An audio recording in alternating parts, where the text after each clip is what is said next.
Somewhere in ancient Egypt, more than 3,000 years ago, someone reached into the Nile, grabbed a fish, and got shocked so hard they screamed and dropped it.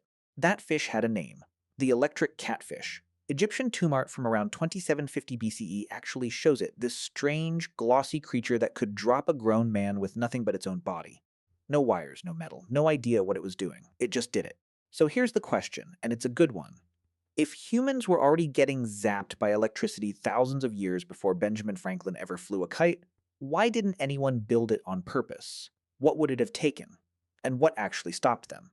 Let's get into it. First, an uncomfortable fact. You, 50,000 years ago, have the exact same brain sitting in your skull as you do right now, reading this. Same wiring, same processing power. That's not a guess. It's the working consensus among anthropologists who study Homo sapiens' cognition. So if the hardware was never the problem, something else was missing. Not intelligence, infrastructure. And you already had more of that than people give you credit for. You've had controlled fire for at least a million years. Wonderwork Cave in South Africa has the scorch marks to prove it. Fire is chemical energy, tamed and repeatable. That's not nothing. That's basically the rough draft of harnessed power, 100,000 generations before anyone had a word for electricity. You were building too. At Kalambo Falls in Zambia, archaeologist Larry Barham's team found interlocking wooden logs, deliberately notched together, dated to nearly 500,000 years ago, 500,000 years before agriculture. Structural engineering with a river view. You were not fumbling in the dark. You were an engineer without a hardware store. Then, around 600 BCE, a Greek philosopher named Thales of Miletus rubs a piece of amber with fur and watches it start pulling feathers and straw toward it like magic. He has no idea why. He won't for another 2,400 years. Nobody will until the word electron even exists. But he's holding it, right there in his hand. Genuinely, actually electric. Fire engineering, static charge understood well enough to demonstrate on command. So why the gap? Why does it take until the 1800s for Alessandro Volta to build the first real battery, and Michael Faraday to figure out how to generate a current on demand, instead of, say, 3,000 years earlier? Here's the twist, and it's not the one you're expecting. It was never a knowledge problem. It was a supply chain problem. Think about what a battery actually needs. Two different metals, a salty or acidic liquid between them. A way to move that current somewhere useful, which means wire, which means refined copper, which means smelting technology that doesn't show up for thousands of years after fire does. You can have all the brilliant intuition in the world and a perfectly good piece of rubbed amber, and you still have no zinc, no copper wire, no glass to insulate it with.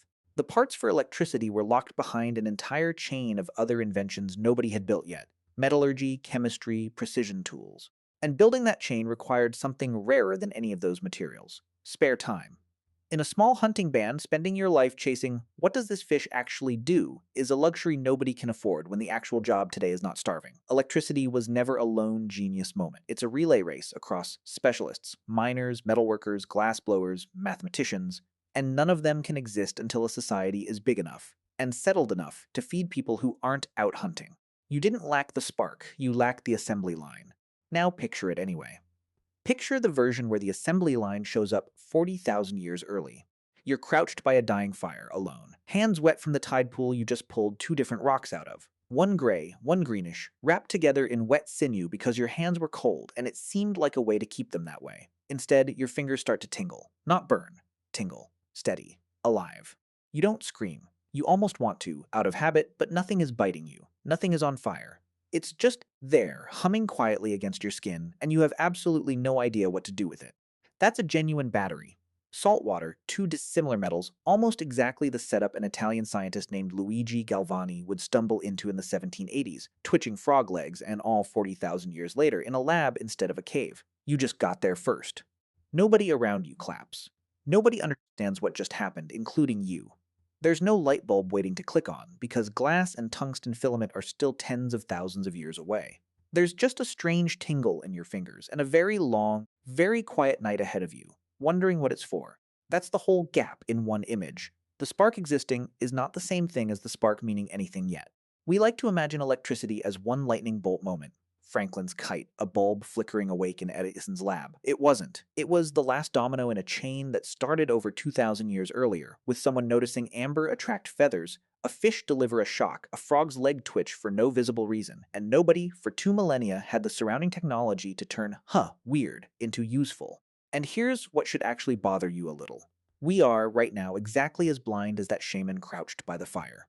Somewhere on Earth today, someone is holding a strange material, watching a weird reaction happen, thinking, that's odd, and has no idea they're holding the amber and fur moment of an invention still 200 years away.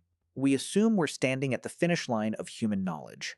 Every generation before us assumed exactly the same thing. Every single one of them was wrong. So the next time you flip a light switch without thinking about it, which, statistically, you've now done roughly 100,000 times without once picturing a screaming Egyptian fisherman, remember what it actually took. A rubbed piece of amber, a shocked man in the Nile, a twitching frog's leg in an Italian lab, and roughly 2,400 years of people quietly handing an unfinished puzzle to whoever came next. Cavemen didn't fail to invent electricity. They got there first, felt the tingle, shrugged, and had to wait 40,000 years for the rest of the species to catch up.